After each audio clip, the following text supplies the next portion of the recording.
नमस्कार विद्यार्थी मित्र. शैक्षणिक वर्ष 2025-26 साठी शिवाजी विद्यापीठाच्या दूरशिक्षण आणि ऑनलाईन शिक्षण केंद्राअंतर्गत विद्यापीठ अनुदान आयोग व AICTE मान्यताप्राप्त अभ्यासक्रमाचे प्रवेश सुरू झालेले आहेत. या अंतर्गत पदवी स्तरावर BA, BCom, पदव्युत्तर स्तरावर MA, MA मराठी, हिंदी, इंग्रजी, इतिहास, अर्थशास्त्र, राज्यशास्त्र व समाजशास्त्र या अभ्यासक्रमाचे प्रवेश सुरू आहेत. त्याशिवाय डिस्टन्स मोडमध्ये MBA, MSc गणित व MCom चे देखील प्रवेश सुरू आहेत. याशिवाय ऑनलाईन मोडमध्ये पदव्युत्तर स्तरावर MBA, MSc गणित व MCom असे अभ्यासक्रम देखील सुरू आहेत. तर या संदर्भातली जी प्रवेशाची लिंक आहे ती सुरू झालेली असून विद्यार्थ्यांनी लवकरात लवकर आपले प्रवेश निश्चित करायचे आहे. तर आपण या व्हिडिओच्या माध्यमातून ऍडमिशन फॉर्म जो आहे तो कशा पद्धतीने भरायचा तो आपण पाहणार आहोत. आपल्याला जी जाहिरात दिसते त्या जाहिरातवर जो QR कोड दिलेला आहे त्या माध्यमातून आपण थेट आपल्या मोबाईलच्या माध्यमातून त्या ऍडमिशन फॉर्मवर जाऊ शकता, जिथे स्टुडंट रजिस्ट्रेशन आपल्याला करून ऍडमिशन फॉर्म भरायचा आहे. किंवा मी आता आपल्याला दाखवेन की कशा पद्धतीनं आपण विद्यापीठाच्या वेबसाईटवरून हा ऍडमिशन फॉर्म भरू शकता. सर्वप्रथम आपल्याला विद्यापीठाच्या वेबसाईटवर जाण्याची आवश्यकता आहे. त्यासाठी आपल्या ऍड्रेसमध्ये uniShivaji.ac.in या वेबसाईटवर आपल्याला पहिल्यांदा जायचं आहे. तिथे गेल्यानंतर सुरुवातीलाच तुम्हाला एक पॉपअप मेसेज येईल. त्याच्यामध्ये तुम्हाला इथे डिस्टन्स मोड कोर्सेस असं एक टॅब दिसेल. त्याच्यावर क्लिक करून तुम्ही थेट डिस्टन्सच्या अभ्यासक्रमाच्या प्रवेशाच्या लिंकवर जाऊ शकता, किंवा इथं जे डिस्टन्स एज्युकेशन म्हणून जे टॅब आहे त्याच्यावर क्लिक करून तुम्ही डिस्टन्सच्या वेबसाईटवर जाऊ शकता. तर अशा पद्धतीने तुम्ही इथं थेट जाऊ शकता. किंवा जर समजा इथून आला तर इथं डिस्टन्स मोड कोर्सेस याच्यावर क्लिक करून देखील तुम्ही त्या सेम पेजवर जाऊ शकता. इथं आल्यानंतर इथं ऍडमिशन 2025-26 असं तुम्हाला दिसेल. तर त्याच्यावर क्लिक करा. तिथे तुम्हाला ही जी जाहिरात मी आता तुम्हाला दाखवली तर ती तुम्हाला इथं प्रवेश जाहिरात मध्ये पाहायला मिळेल. आणि त्याच्या समोरच तुम्हाला अप्लाय नाऊ असं बटन तुम्हाला दिसेल. तर या अप्लाय नाऊ वर तुम्हाला क्लिक करायचं आहे. अप्लाय नाऊ वर क्लिक करा की मग तुम्ही स्टुडंट रजिस्ट्रेशन पोर्टलवर जाऊ शकता. तर पहिल्यांदा अप्लाय नाऊ वर क्लिक केलं की तुम्हाला इथं स्टुडंट रजिस्ट्रेशन पोर्टल दिसेल. आता इथं आल्यानंतर इथं सर्वप्रथम तुम्हाला रजिस्ट्रेशन करावं लागेल. या स्टुडंट रजिस्ट्रेशन पोर्टलवर आल्यावर आपल्याला सर्वप्रथम रजिस्ट्रेशन करावं लागतं. त्यासाठी डिस्टन्स एज्युकेशन रजिस्ट्रेशन हे जे लाल रंगाच्या टॅबमध्ये आपल्याला दिसतं तर त्यावर सर्वप्रथम आपण क्लिक करायचं आहे. डिस्टन्सला जे प्रवेश घेणार आहे त्यांनी डिस्टन्स एज्युकेशन रजिस्ट्रेशन या टॅबवर क्लिक करायचं आहे. त्याच्यावर क्लिक केल्यानंतर तुम्हाला स्टुडंट रजिस्ट्रेशन साठीची माहिती विचारली जाईल. तर इथे सर्वप्रथम तुम्हाला काय करावं लागेल की तुमचं नाव इथं अशी ही जी बेसिक माहिती तुम्हाला इथे विचारलेली आहे ती रजिस्ट्रेशन साठी तुम्हाला भरायची आहे. ज्याच्यामध्ये तुमचं फर्स्ट नेम, लास्ट नेम, आईचं नाव आणि डेट ऑफ बर्थ एवढं तुम्हाला विचारलेलं असेल. त्याच्यावर क्लिक केल्या ही माहिती भरल्यानंतर तुम्ही नेक्स्ट वर क्लिक करायचं आहे. आणि इथं तुम्हाला ईमेल व्हेरिफिकेशन साठी मेसेज येईल. त्याच्यामध्ये तुम्हाला जो ईमेल तुम्ही वापरत आहात तो ईमेल इथं टाकायचा आहे, कारण तुम्हाला बऱ्याच ईमेलवर OTP येईल. त्याशिवाय तुमचं जे काही कम्युनिकेशन तुमच्यासोबत होणार आहे ते ईमेलच्या माध्यमातून होणार आहे. त्यामुळे तुम्ही स्वतः वापरत असलेला तुमचा ईमेल ऍड्रेस इथं टाकायचा आहे. इतरांचा, सायबर कॅफे मधल्या व्यक्तीचा किंवा अभ्यास केंद्रातल्या व्यक्तीचा किंवा आपल्या ओळखी पाळखीच्या व्यक्तीचा असा ईमेल न देता स्वतःचा ईमेल द्यावा. तर या ठिकाणी मी माझा ईमेल टाकतोय. असा ईमेल टाकून आपल्याला असे व्हेरिफिकेशन साठी कोड येईल. तर पहिल्यांदा ईमेल ऍड्रेस टाका, त्याच्यानंतर हा एक कोड कॅप्चा दिलेला आहे तो टाकायचा आणि त्यानंतर सेंड व्हेरिफिकेशन OTP वर क्लिक करायचंय. असे केल्यानंतर तुम्हाला OTP has been send successfully on your registered email ID, please confirm असा मेसेज तुम्हाला पाहायला मिळेल. तर हे झाल्यानंतर याच्यावर ओके करा आणि तुम्हाला जो OTP प्राप्त झालेला आहे तो OTP त्यावर टाकायचा आहे. तसं आता मला ओटीपी जो माझ्या ईमेल ऍड्रेसवर, आपल्याला हा ओटीपी जो आहे तो आपल्या ईमेल ऍड्रेसवर येतो. तर तो ईमेल ऍड्रेस आपण लगेच तपासून घ्यायचा. ईमेल ऍड्रेस आपला लगेच तपासून घ्यायचा आणि आपल्याला हा ओटीपी जो मिळालेला आहे तो ओटीपी याच्यामध्ये ईमेल ओटीपी मध्ये टाकायचा आणि मग कन्फर्म ओटीपी अँड नेक्स्ट याच्यावर क्लिक करायचं.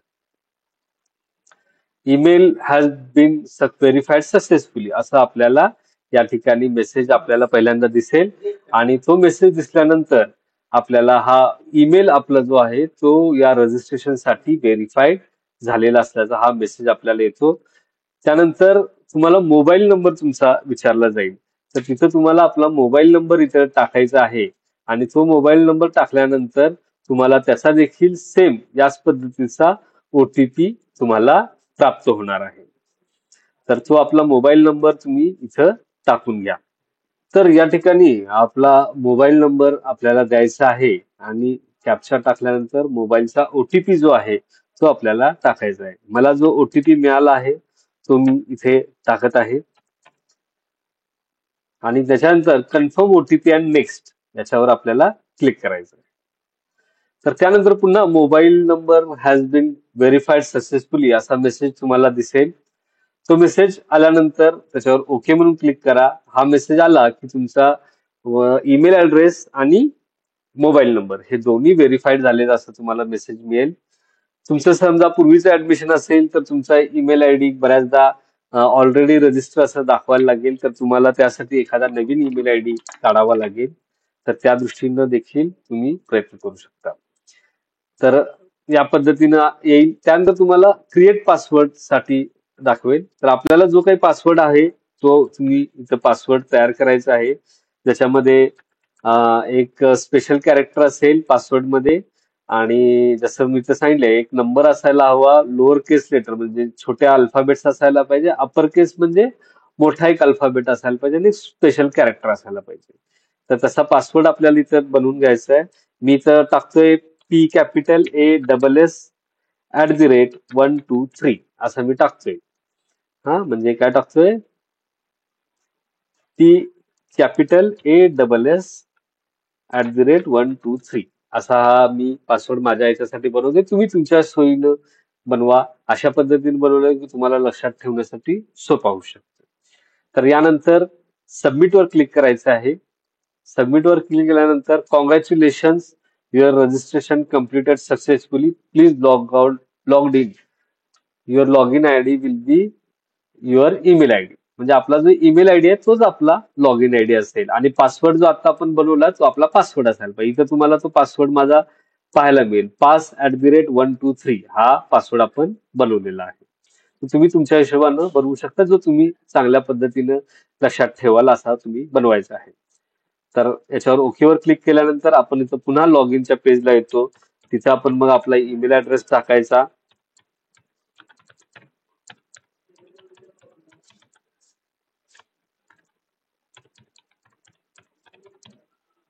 आणि मग पासवर्ड टाकायचा जो तुम्ही आता तयार केलेला आहे आणि हा जो कोड आहे तो टाकून आपण इथं लॉग इन वर क्लिक करायचं आहे. ते केल्यानंतर आपलं हा जो पोर्टल मधलं रजिस्ट्रेशन आहे ते लॉग इन आपण होऊन जाल आणि हा जो सगळा तुम्हाला डॅशबोर्ड जो आहे तो डॅशबोर्ड वर या सगळ्या गोष्टी दिसतील. त्याच्यामध्ये तुमची personal information, photo sign, address, bank details, qualify exam, document upload, apply for program, subject असे सगळे पेंडिंग स्टेटस मध्ये तुम्हाला दिसेल. तर तुम्ही पहिल्यांदा काय करायचंय की सर्वप्रथम हा भाग दिसल्यानंतर इन्स्ट्रक्शन्स वर जाऊन क्लिक करायचं आणि या ज्या तुम्हाला इन्स्ट्रक्शन्स दिलेल्या आहेत त्या काळजीपूर्वक तुम्ही वाचायचे आहेत. तुमचा विद्यार्थी लॉग इन हा तुमचा ईमेल आयडी आहे, जसं मी आधीच तुम्हाला सांगितलेलं आहे.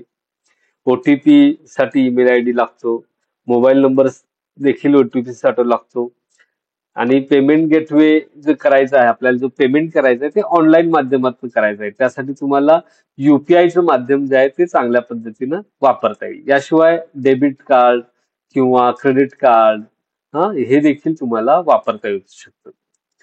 फोटो स्वाक्षरीची किंवा फोटो आणि तुमचे साईन जे आहे ती 15 KB च्या स्वरूपात साईज मध्ये जेपीजी स्वरूपात तुम्हाला ठेवायचे आहे, तयार ठेवायचे आहे. जर तुम्ही शिवाजी विद्यापीठाचे विद्यार्थी असाल तर पीआरएन नंबर आपल्याला त्याच्यामध्ये टाकायचा आहे. त्यामुळे त्यासाठी तुमचं हॉल तिकीट, मागचं हॉल तिकीट किंवा मार्कलिस्टची जी प्रत असेल त्याच्यावर तुमचा पीआरएन असतो तो वापरायचा आहे आपण. त्यासोबतच आधार कार्ड तपशील आवश्यक आहे. तर आधार कार्डची जी माहिती आहे ती तुम्हाला त्याच्यामध्ये द्यायची आहे. त्यामुळे ते पण सोबत ठेवायचं आहे. आता आपण डिस्टन्स मोडचे विद्यार्थी आहोत त्यामुळे आपल्याला एबीसी आयडी आणि एबीसी आयडी किंवा अपार आयडी, APAR अपार आयडी याची देखील माहिती आपल्याला द्यावी लागते. मग डिस्टन्स मोडच्या विद्यार्थ्यांनी आधार नंबर, एबीसी आयडी, अपार आयडी नंबर आणि डेब आयडी नंबर या 3 गोष्टी त्यांना इथे नंबर 7 साठी अवेलेबल आहे. उपलब्ध ठेवाव्या लागतात. आणि त्यानंतर बँकेचं खात्याचं तपशील तुम्हाला आवश्यक आहे. आणि तुम्ही जर एकापेक्षा जास्त फॉर्म अर्ज करू शकता, कृपया अभ्यासक्रम निवडा व ज्या विषयासाठी तुम्ही एकल फॉर्म भरायचे आहे तुमच्याकडे असलेल्या पुस्तकाने योग्य अभ्यासक्रमासाठी अर्ज करा. पेमेंट केल्यानंतर तुम्हाला दुसरा जो कोर्स आहे त्यासाठी तुम्ही ऍडमिशन घेऊ शकता. म्हणजे एकदा पेमेंट केल्यानंतर तुम्हाला त्याच्यासाठी पुन्हा जो आहे तो ऍडमिशन घेता येईल. ठीक आहे, तर या सगळ्या सूचना व्यवस्थित वाचा आणि त्यानंतर कंटिन्यू रजिस्ट्रेशन वर आपण क्लिक करायचं. इथं आल्यानंतर मग तुम्हाला जो मगाशी जो मुद्दा सांगितला त्या हिशोबाने तुम्हाला पहिल्यांदा विचारेल की are you from Shivaji university, आणि मग तिथं तुम्ही यस म्हणालात तर तुम्हाला तुमचा पीआरएन नंबर जो आहे तो इथे सांगावा लागतो. तर असा पीआरएन नंबर याच्यामध्ये भरल्यानंतर तुम्ही कंटिन्यू रजिस्ट्रेशन वर क्लिक करायचं आहे. कंटिन्यू रजिस्ट्रेशन वर क्लिक केल्यानंतर तुम्हाला असं लक्षात येईल की बऱ्याचदा समजा तुमचा लेटेस्ट पीआरएन असेल किंवा या 2-4 वर्षापूर्वीचा असेल तर तुमची संपूर्ण माहिती त्याच्यामध्ये तुम्हाला दिसू शकते. आता माझा जो पीआरएन आहे तो जुना असल्यामुळं त्याच्यात कदाचित ती माहिती दिसणार नाही. पण तुमचा जर पीआरएन नवीन असेल तर साधारणपणे ही सगळी माहिती जी आहे ती तुम्हाला भरलेल्या याच्यामध्ये दिसू शकते. तरी त्यानुसार तुम्ही आपलं माहिती भरायची आहे. आता मी माझी माहिती भरतो. आपल्याला इथं सर्वप्रथम आडनाव आपलं टाकायचं आहे. त्याच्यानंतर फर्स्ट नेम आणि मग मिडल नेम जे आहे ते आपल्याला टाकायचं. अशी ही माहिती आपल्याला सगळी भरायची आहे. आणि त्याच्यानंतर इथं मराठीमध्ये देखील म्हणजे देवनागरी लिपीमध्ये तुम्हाला तुमचं नाव लिहायचं आहे. त्यानुसार तुम्ही आपलं नाव जे आहे ते या देवनागरी लिपीमध्ये इथं नाव लिहून त्याचं जे हे झालेलं आहे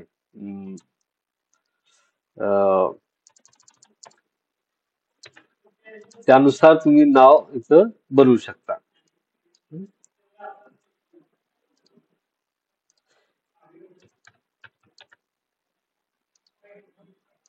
तुम्ही थेट तिथं चेंज करून देखील तो टाईप करू शकता. तुम्हाला देवनागरी मधलं नाव जे आहे ते तुम्हाला इथून घ्यायचं आहे.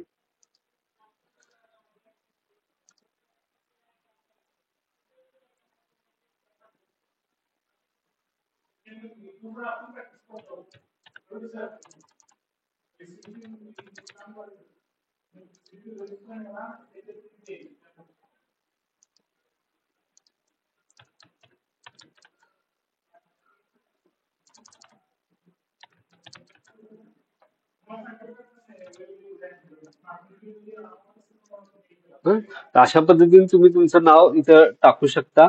पूर्ण नाव तुम्हाला टाईप करायचं आहे आणि इथं टाकायचं आहे. देवनागरी मधलं नाव तुमचं आलं की तुम्हाला इथं डेट ऑफ बर्थ विचारेल. तिथे डेट ऑफ बर्थ ऑलरेडी तुम्ही भरलेली आहे त्यामुळे तिथे तुम्हाला ती दिसेल. मग जेंडर विचारेल, तिथं मेल, फिमेल, ट्रान्सजेंडर जे काही ऍप्लिकेबल आहे ते तुम्हाला टाकायचं आहे. त्यानंतर ब्लड ग्रुप टाका. नंतर तुमचा मोबाईल नंबर तुम्हाला दिसेल. अल्टरनेट मोबाईल नंबर, एखादा तुम्हाला ऍडिशनल मोबाईल नंबर द्यायचा असेल तर तुम्ही या अल्टरनेट मोबाईल नंबरवर देखील क्लिक करू शकता. आणि तुमचा जो ईमेल आयडी आहे तो तिथे तुम्ही द्या. अल्टरनेट ईमेल आयडी देखील तुम्ही देऊ शकता. त्यानंतर ही जी तुमची बेसिक माहिती आहे, marital status, married, single, divorce, widowed, desert, जे काही आहे ते तुम्हाला इथं टाकायचं आहे. तुमची मदर टंग तुम्हाला निवडायची आहे. त्यानंतर तुमचं राष्ट्रीयता, नॅशनॅलिटी तुम्हाला इथं निवडायची आहे. त्यानंतर ऑर्फॉन हे जे काही ऍप्लिकेबल आहे ते तुम्हाला इथं निवडायचं आहे. ठीक आहे. तर या पद्धतीनं हा सगळा तुम्हाला माहिती ही जी आहे ती तुम्हाला तुमच्या हिशोबानं भरायची आहे. ऑदर रिझर्वेशन टाईप जी काही ऍप्लिकेबल असेल ते भरा, नसेल तर नॉट ऍप्लिकेबल असं म्हणा. दिव्यांगाचं जे असेल यस नो जे असेल ते सगळी तुमची हॉरिझॉन्टल जे काही रिझर्वेशन असतं त्याच्या माहिती तुम्हाला भरायची आहे. त्यानंतर तुमचा आधार नंबर तुम्हाला इथं द्यायचा आहे. तो आधार नंबर भरा. जो कुठला आधार नंबर आहे त्याची योग्य माहिती आपल्याला आधार नंबरची इथं द्यायची आहे. त्यानंतर अर्बन रुरल हे भरा. Pan card, passport, driving licence याचे नंबर देखील तुम्ही भरू शकता. वोटर आयडी नंबर तुमचा द्या. त्यानंतर लास्ट क्वालिफाय एक्झाम म्हणजे नुकताच तुम्ही जी कुठली परीक्षा दिलेली आहे, शेवटची तुमची परीक्षा आहे, तर त्या परीक्षेची माहिती तुम्हाला इथं द्यायची आहे. म्हणजे समजा आता एमए साठी ऍडमिशन घेत असतील तर बऱ्याचदा अंडर ग्रॅज्युएट झालेले असतात, तर ते अंडर ग्रॅज्युएटची माहिती आपल्याला इथं भरायची आहे. तसंच हा एबीसी आयडी जो आहे तो त्याची एक माहिती आपल्याला इथं भरायची आहे. एबीसी आयडीची. हा तर तो एबीसी आयडी असतो तो आपला 12 अंकी एबीसी आयडी असतो. त्याची माहिती आपल्याला भरायची आहे. त्यालाच आपण अपार आयडी असं देखील म्हणतो. हा तर तो एबीसी आयडी तुम्हाला इथं भरायचा आहे. ठीक आहे. आणि मग समजा तुम्ही दुसऱ्या विद्यापीठातनं येत असाल तर त्यासाठी तुम्हाला मायग्रेशन आहे किंवा कसं त्याच्याबद्दलचं स्टेटस तुम्हाला सांगावं लागतं. जर तुम्ही दुसऱ्या विद्यापीठातनं असाल तर तुम्हाला मायग्रेशन करावं लागतं. विद्यापीठातून दुसऱ्या विद्यापीठात जाता तर त्याला मायग्रेशन असं म्हणतात. जर समजा तुम्ही शिवाजी विद्यापीठाचे विद्यार्थी नसाल तर तुम्हाला यस असं त्याच्यामध्ये म्हणावं लागेल. पण तुम्ही जर शिवाजी विद्यापीठाचे विद्यार्थी असाल तर तुम्हाला नो असं म्हणायचं आहे. तर जे शिवाजी विद्यापीठाचे विद्यार्थी आहेत ज्यांनी बीए शिवाजी विद्यापीठातलं केलेलं आहे त्यांनी नो असं क्लिक करायचं आहे. आणि मग डेब आयडी जो आहे तो देखील आपल्याला भरायचा आहे. एबीसी आयडी डेब आयडी कसा काढायचा याच्या संदर्भातला सेपरेट व्हिडिओ जो आहे तो आपण शेअर ऑलरेडी केलेला आहे. तुम्ही त्या माध्यमातून हा डेब आयडी किंवा एबीसी आयडी काढू शकता किंवा आपापल्या विषयाचे जे प्राध्यापक आहेत दूरशिक्षण केंद्रातले त्यांच्याशी संपर्क साधून तुम्ही या दोन्ही गोष्टी तयार करू शकता. तर सीमा भागातला आहात किंवा काही तर त्याच्याबद्दलच लिहा. मग पॅरेंट्सचं जे काही ऑक्युपेशन आहे त्याबद्दल लिहा. त्यांचा मोबाईल नंबर द्या. पॅरेंट्सचा मोबाईल नंबर द्यावा लागेल. त्यानंतर त्यांचं अॅन्युअल इन्कम जे आहे ते तुम्हाला टाकायचे आहे आणि फी कन्सेशनच्या बद्दल द्यायचं आहे. पण नॉट ऍप्लिकेबल आपण क्लिक करू शकतो. हे केल्यानंतर ही माहिती सेव्ह करा. त्याच्यामध्ये कुठली तरी अपूर्ण माहिती दिसते. हा इथं नाव टाकायचं राहिलेलं आहे. तर हे नाव इथं तुम्हाला टाकावं लागेल.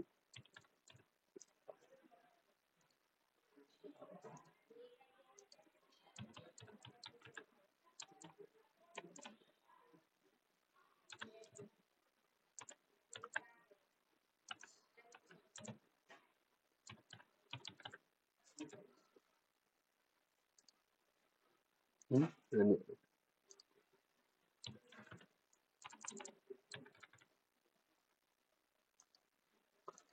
आणि मग अशी माहिती भरल्यानंतर तुम्ही सेव्ह केली की ही माहिती your personal information save successfully अशी तुम्हाला माहिती दिसेल आणि मग तुम्ही ओके वर क्लिक करू शकता. आणि त्यानंतर तुम्हाला काय करायचंय की पुढच्या नेक्स्ट याच्यामध्ये जायचं आहे. इकडे आल्यानंतर तुम्हाला फोटोच्या संदर्भातले विचारलं जाईल. याच्यामध्ये तुम्हाला आपला फोटो जो आहे तो याच्यामध्ये अपलोड करायचा आहे. तिथं फोटो अपलोड करताना तो फोटो जो आहे तो साधारणपणे 15 KB आसपास असावा अशा पद्धतीचा आपल्याला घ्यायचा आहे. मी आता फोटो एक सिलेक्ट करतोय माझा.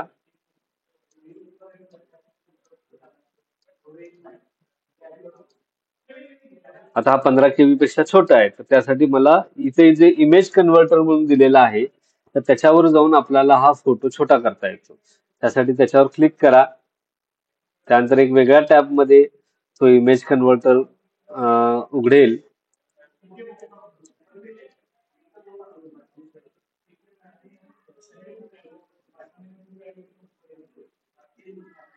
तो इमेज कन्व्हर्टर आता तुम्हाला दिसत असेल, तो दुसऱ्या टॅब मध्ये उघडलेला आहे. तर तिथं आपण यायचं आणि तिथं जो कुठला फोटो आहे तो असा सिलेक्ट करायचा आणि तो तिथं अपलोड करायचा. आणि त्यांनी सांगितलंय की किती पर्सेंट साईज हवे काय. त्याच्यामध्ये इथं जे 300 ते हे दिसतं. त्याच्यामध्ये तुम्हाला काय करता येईल की इथं हे पिक्सेल्स जे आहेत ते कमी करून तुम्ही आपल्या फोटोची साईज जी आहे ती कमी करू शकता. हं.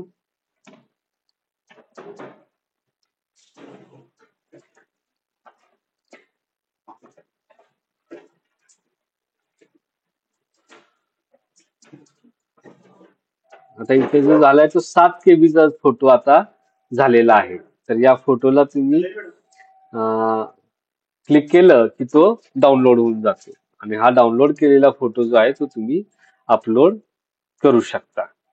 ठीक आहे. तर असा हा फोटो डाउनलोड झालेला आहे. तर तो डाउनलोड झालेला फोटो जो आहे तो आपल्याला अपलोड करता येईल. या इथून तुम्ही तो आता जो छोटा फोटो झालेला आहे 7 KB चा तो अपलोड करू शकता अशा पद्धतीने. हा त्याच पद्धतीने तुम्हाला साईन जी आहे ती देखील तुम्हाला अपलोड.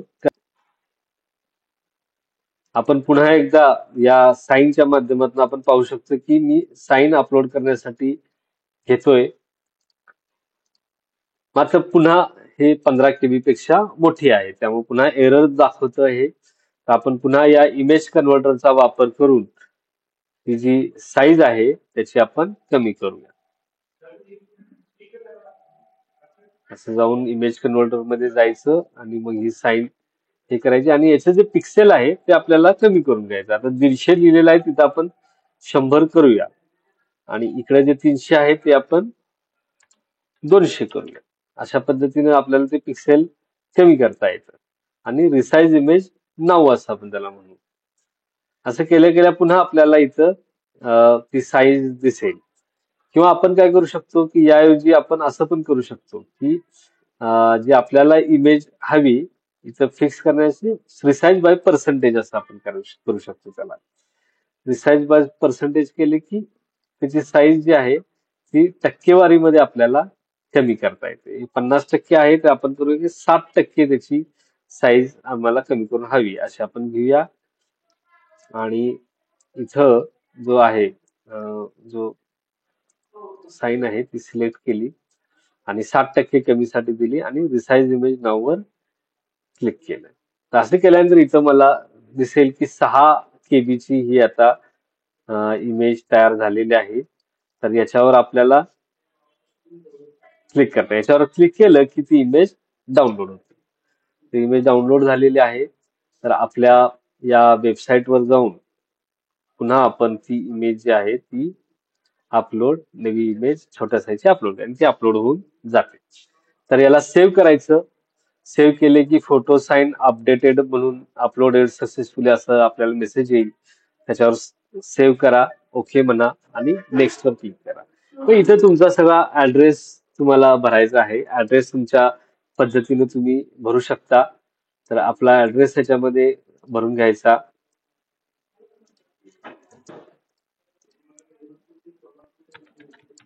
व्यवस्थित आपला ऍड्रेस द्यावा की कारण त्याच्यामध्ये कसं आहे की तुम्हाला ऍड्रेस व्यवस्थित देणं आवश्यक आहे. कारण तुमचा काही पत्रव्यवहार जर असेल तर तो या ऍड्रेसवर होतो. त्यामुळे व्यवस्थित तुम्ही आपला ऍड्रेस इथं देणं आवश्यक आहे.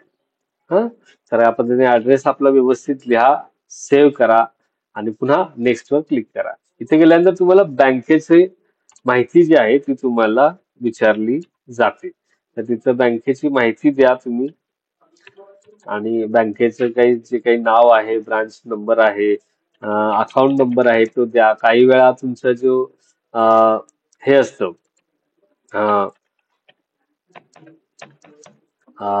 बँकेचे जे काही रिफंड वगैरे तुमचे असतील ते त्याच्यासाठी तुम्हाला बँक डिटेल्स तुमचे इथं असणं आवश्यक असतं. तर त्यामुळे तुमचा योग्य बँक अकाउंट नंबर जो आहे तो तुम्ही इथं देणं आवश्यक आहे. तर हे बँक अकाउंट नंबर दिले डिटेल्स दिली की मग परत सेव्ह करून नेक्स्ट करायचं. आणि इथं आल्यानंतर तुमचं क्वालिफाय एक्झाम डिटेल्स तुम्हाला विचारलं जाईल. इथं लिहिलेलं आहे की तुम्ही HSC आणि डिप्लोमा याची माहिती तुम्ही भरायची आहे. SSC बद्दलची माहिती पण भरा आणि UG आणि PG साठीची जी माहिती आहे अंडर ग्रॅज्युएट आणि पोस्ट ग्रॅज्युएट बद्दलची ती देखील तुम्हाला भरायची आहे. तर समजा तुम्ही PG ला ऍडमिशन घेत असाल तर तुमची अंडर ग्रॅज्युएटची माहिती इथं तुम्हाला भरायची आहे. त्यामुळे आपण आता इथं 3 माहिती भरायच्या आहेत.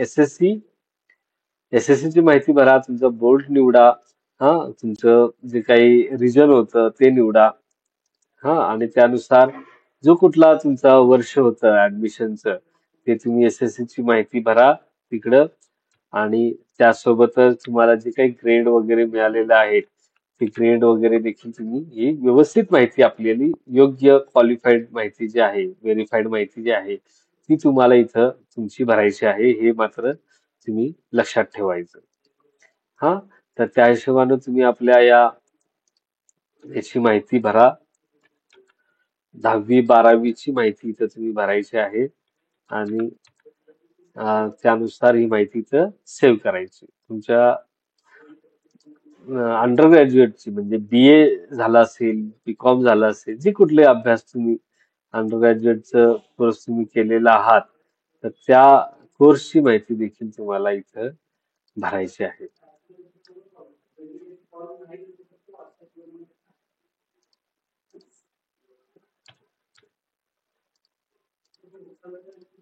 तर या पद्धतीनं आपली इथं सगळी माहिती भरून घ्या आणि त्यानुसार ही जी माहिती भरल्यानंतर तुम्हाला ही सगळी माहिती तुम्ही आता भरलेली आहे. ही आवश्यक माहिती आहे. 10वी-12वी आणि अंडर ग्रॅज्युएट ही माहिती भरणं आवश्यक आहे. त्यानंतर नेक्स्ट वर क्लिक करायचं आहे आणि मग इथे तुम्हाला कागदपत्रांच्या संदर्भातलं विचारलं जाईल. तर जी जी माहिती तुम्ही भरलेली आहे, जे जे कागदपत्र तुम्हाला ऍप्लिकेबल आहे ते तुम्हाला भरायचे आहे. उदाहरणार्थ SSC ची माहिती भरावी लागेल. 10वीचं मार्कलिस्ट सर्टिफिकेट त्यापैकी एक तुम्हाला इथं अपलोड करावं लागेल. HSC चं मार्कलिस्ट सर्टिफिकेट तुम्हाला अपलोड करावं लागेल किंवा त्यासोबतच अंडर ग्रॅज्युएटची जी मार्कलिस्ट आहे ती देखील तुम्हाला इथं अपलोड करावी लागेल. त्याची साईज जी आहे की 2 MB पेक्षा कमी असायला हवी.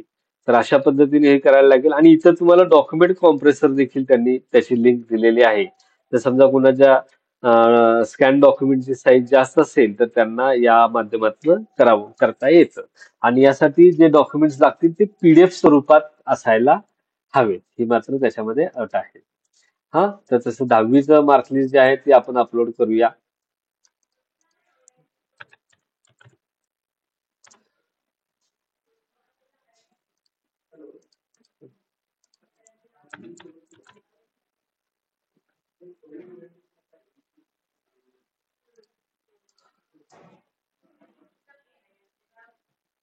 दहावीची माहिती अपलोड केली. त्याच्यानंतर 12वीची माहिती मी अपलोड करतोय, म्हणजे डॉक्युमेंट अपलोड करतोय. 12वीचं डॉक्युमेंट अपलोड केलं. त्यानंतर मी TYचं शेवटचं मार्कलिस्ट जे आहे BA ची ती पण देखील मी अपलोड करतोय. तुम्ही काय करा की तुमच्या जे काही BA चे मार्कलिस्ट आहेत फर्स्ट इयर सेकंड इयर ते देखील तुम्ही इथं अपलोड करणं आवश्यक आहे. काही लोकांचं TC कुणाकडे उपलब्ध असेल तर त्यांनी TC स्कॅन करून अपलोड करा. कोणी मायग्रेशन दुसऱ्या विद्यापीठात आले असेल त्यांच्याकडे मायग्रेशन असेल तर मायग्रेशन स्कॅन करून अपलोड करायचं आहे. त्यासोबतच कुणाचं कास्ट सर्टिफिकेट वगैरे असेल तर त्यांनी ते जोडायचं आहे. कुणाला काही जणांचं नाव बदल झालेलं असतो, ज्यांचं नाव बदल झालेलं आहे त्यांनी गॅझेट केलेलं आहे तर त्या गॅझेटचं स्कॅन कॉपी देखील इथं त्यांना अपलोड करावी.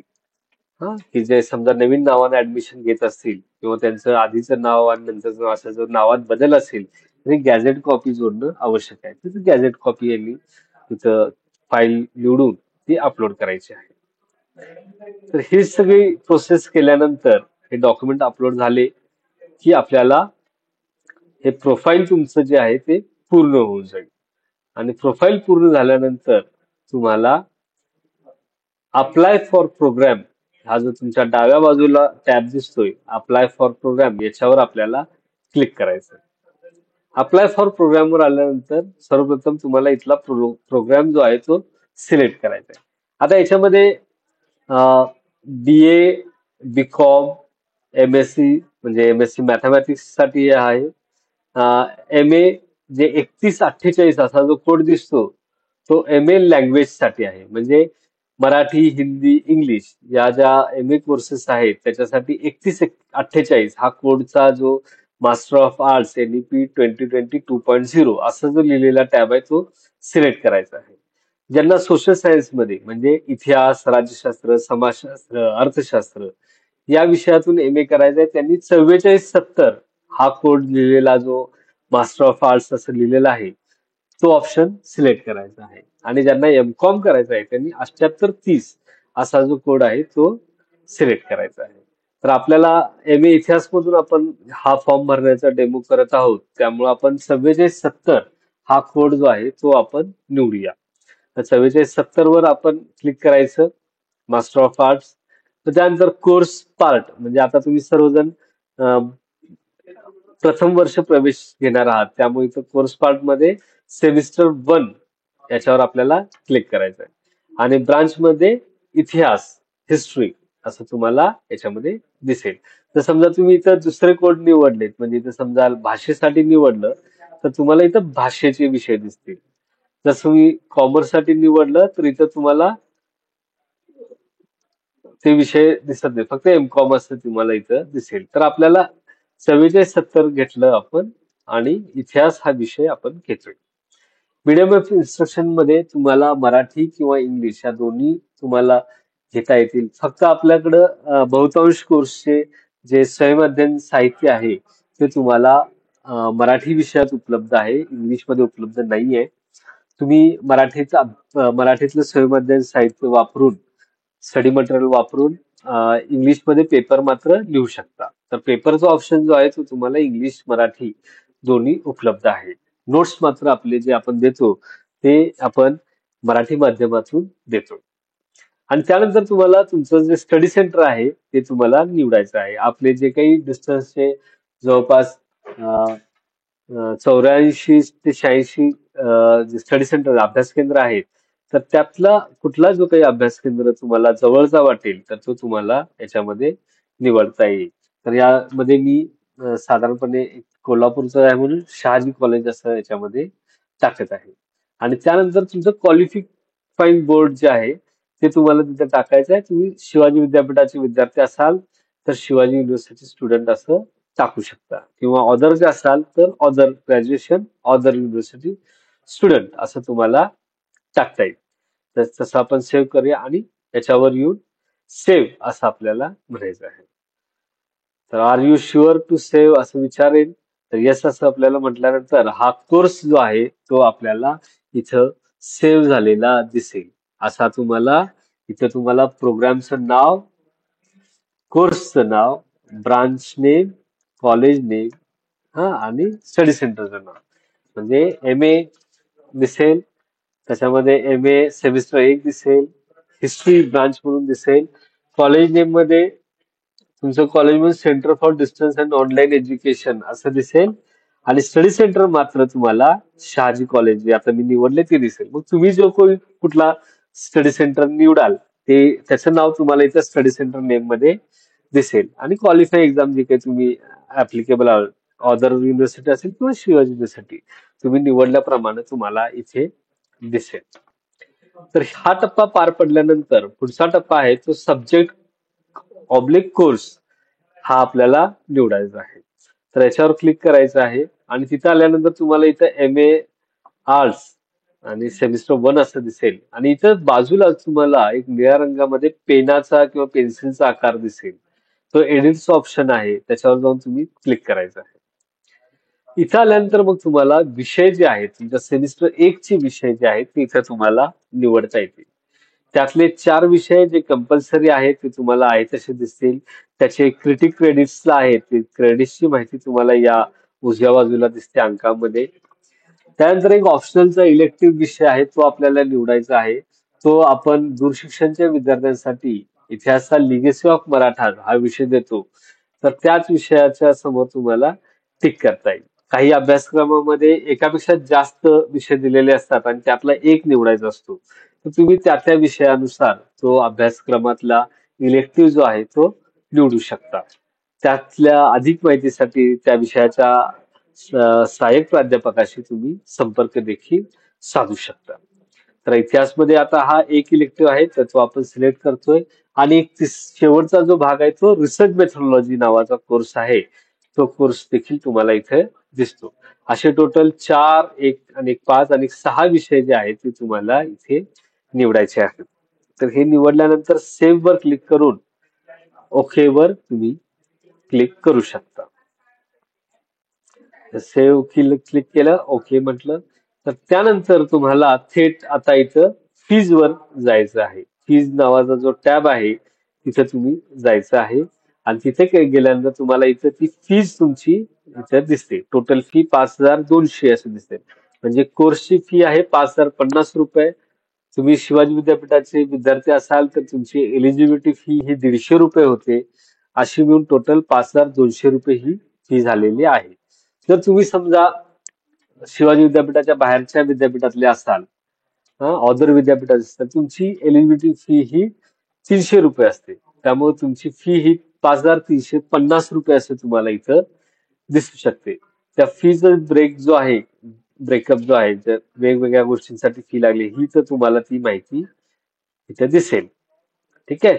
तर ही माहिती सगळी भरल्यानंतर तुम्ही पे फी ऑनलाईन या माध्यमातून तुम्ही आपली फी भरू शकता आणि याच्यासाठी तुम्हाला या पे फी ऑनलाईन याच्यावर जाऊन ही फी भरायची आहे. इथे जाऊन तुम्ही ती फी भरू शकता. ठीक आहे. तर या माध्यमातून ही फी तुम्हाला भरता येईल. युपीआय किंवा नेट बँकिंग किंवा जो काही पर्याय तुम्हाला सोयीस्कर वाटतो त्या माध्यमातून ऑनलाईन माध्यमातून ही फी आपल्याला भरायची आहे. हा, तर ती फी भरल्यानंतर त्याची इथे एक ग्रीन कलरचा अजून एक टॅब येईल. हा जो ऍक्शन आहे तिथं आणि फी पेड असं ऑप्शन तिथे तुम्हाला दिसेल आणि त्याच्यावर क्लिक करून तुम्ही जी ऑनलाईन रिसिप्ट जी आहे ती तुम्ही डाउनलोड करू शकता. फी पेमेंट केल्यानंतर तुम्हाला रिपोर्ट्स मध्ये जायचं आहे आणि या रिपोर्ट्स मध्ये तुम्हाला तुमचा हा रजिस्ट्रेशन फॉर्म जो आहे, जो ऍडमिशन फॉर्म आपण त्याला म्हणू, तर तो फॉर्म तुम्हाला डाउनलोड करता येईल. हा फॉर्म इथून डाउनलोड करायचा. तुमची फीची रिसिप्ट जी आहे ती डाउनलोड करायची. हा ऍडमिशन फॉर्म, ऍडमिशन फी यांचे फोटोकॉपीज म्हणजे झेरॉक्स घ्यायचे. त्याला तुमच्या आतापर्यंतच्या जे एज्युकेशनचे डॉक्युमेंट जे आहेत, जे काही शिक्षण झाले त्याचे जे डॉक्युमेंट्स आहेत, झेरॉक्स आहेत, ते त्याला जोडायचं. तुमचा जर पीसी तुमच्याकडे उपलब्ध असेल तर तो त्याला जोडायचा आणि तो आपल्या अभ्यास केंद्रावर नेऊन जमा करायचा. अशा पद्धतीने हा तुमचा ऍडमिशन फॉर्म जो आहे तो डाउनलोड होतो. हा, आणि त्याच्यामध्ये तुम्ही जे काही कागदपत्र जोडलेले आहेत त्यासाठी टिकमार्क करण्यासाठी इथं ऑफिसला स्पेस दिलेली आहे. तुमचं अभ्यास केंद्र या पद्धतीनं ते तपासून त्यानुसार टिकमार्क करेल. हा, तर तुम्ही आपल्या या फॉर्म सोबत तुमच्या ऍडमिशनची पावती 5,350 किंवा 5,200 रुपये जी काही कुठली फी होईल तर ती फीची पावती, हा फॉर्म, याच्यासोबत तुमचे एज्युकेशनचे डॉक्युमेंट्स, आतापर्यंत झालेले शिक्षण झेरॉक्स आणि तुमचा एबीसी आयडी, तुमचा आधार आयडी, तुमचा डेब आयडी यांच्या झेरॉक्स तुम्हाला जोडावे लागतील आणि त्यासोबतच तुमचा टीसी असेल तर टीसी हा जोडून आपल्या अभ्यास केंद्रावर हा फॉर्म जमा करायचा आहे. अभ्यास केंद्रामध्ये या फॉर्मची हार्ड कॉपी जमा केल्याशिवाय तुमचा प्रवेश कन्फर्म होत नाही. त्यामुळं आपल्या अभ्यास केंद्रामध्ये हा जो ऍडमिशन फॉर्म आहे, ऍडमिशनची पावती आहे आणि तुमचे जे सगळे डॉक्युमेंट्स आहेत ते तुम्हाला नेऊन अभ्यास केंद्रावर जमा करावे लागतील. हे जमा केल्यानंतरच तुमचं ऍडमिशन हे कन्फर्म समजलं जाईल. हा, तर या पद्धतीनं आपण हा सगळा आपला ऍडमिशन फॉर्म जो आहे तो आपण भरायचा आहे आणि हे भरून आपल्या अभ्यास केंद्रावर सांगितलेल्या इन्स्ट्रक्शन्स प्रमाणे जमा करायचे आहे. या संपूर्ण प्रक्रियेमध्ये तुम्हाला कुठं अडचण येत असेल तर आपले जे सहाय्यक प्राध्यापक आहेत आपल्या विषयाचे त्यांच्याशी तुम्ही संपर्क साधू शकता किंवा आपल्या अभ्यास केंद्रातले जे तुमचे अभ्यास केंद्र समन्वयक आहेत त्यांच्याशी तुम्ही संपर्क साधू शकता. हा, अशा पद्धतीनं आपला फॉर्म लवकरात लवकर भरून आपलं आपला प्रवेश निश्चित करावा. हा, आणि आपल्या दूरशिक्षण केंद्रातल्या आपल्या अभ्यास केंद्रावर हे फॉर्म, कागदपत्र, त्याची ऍडमिशनची पावती, या सगळ्या गोष्टी ज्या आहेत त्या आपण जमा करायच्या आहेत. धन्यवाद.